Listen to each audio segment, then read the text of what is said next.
Good morning, everyone.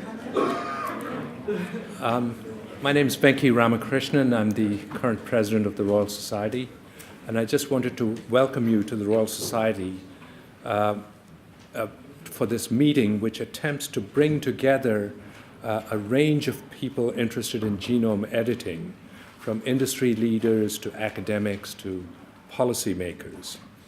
And we're here today to discuss the CRISPR revolution, and I'm particularly pleased that to kick off the meeting, we're going to have one of the leading revolutionaries, one of the founders of the CRISPR revolution, Jennifer Doudna, whom I know from a long time ago from RNA structural biology. And it's quite a different world. Anyway, we want to look at how the technique of CRISPR is being used to understand fundamental biology like pathways, biological pathways, but also to create cellular and animal models of disease, to develop improved agricultural crops and farm animals, and to create new human therapies to correct somatic gene defects that lead to disease. And as well as these rapid advances, both fundamental and applied in the lab, we'll also look at the commercialization of CRISPR and the technical, regulatory, and ethical challenges that it poses. The Royal Society has a long-standing and active interest in genetic technologies, including CRISPR, whether that's providing scientific advice for policymakers or engaging the public. And we're currently running a major program of work on genetic technologies.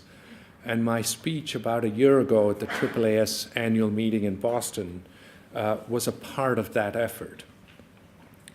When I spoke out then, and what still applies today, is the fact that scientific developments are making understanding and adapting genetic material faster, easier, and cheaper, with the result that some previously theoretical uses of genetic technology are becoming increasingly practical.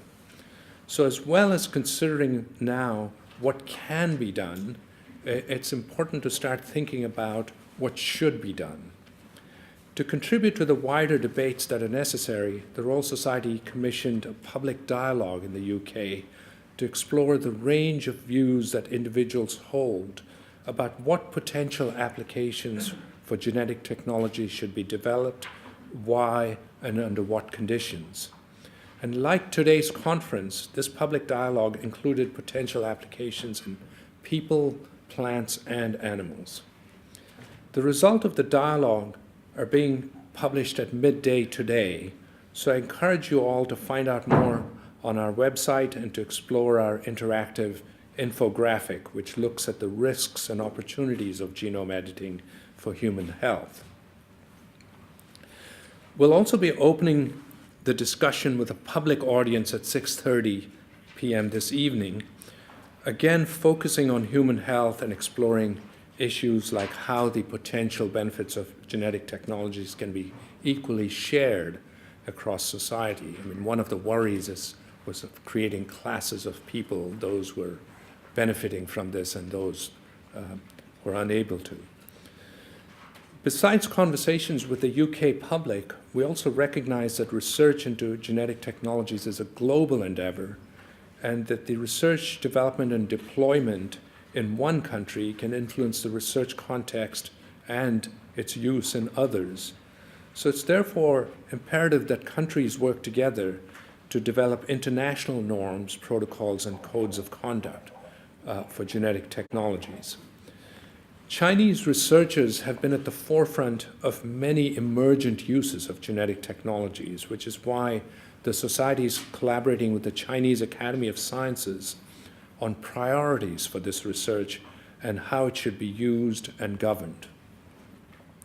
For the UK, the exploration of these issues has the potential to be particularly timely, given the possibility of new regulatory frameworks in the context of renegotiating the UK's position with the European Union. The Society will engage with international policymakers and scientists to identify and analyze the issues that need to be addressed. Alongside this work, the Society is also running a 5-year science, industry, and translation initiative, which demonstrates our commitment to reintegrate science and industry at the Society and to promote science and its value by connecting academia, industry, and government. And today's conference is a key component of that initiative and is one of several series called Transforming Our Future in the life sciences, supported by AstraZeneca. So we thank AstraZeneca for their support.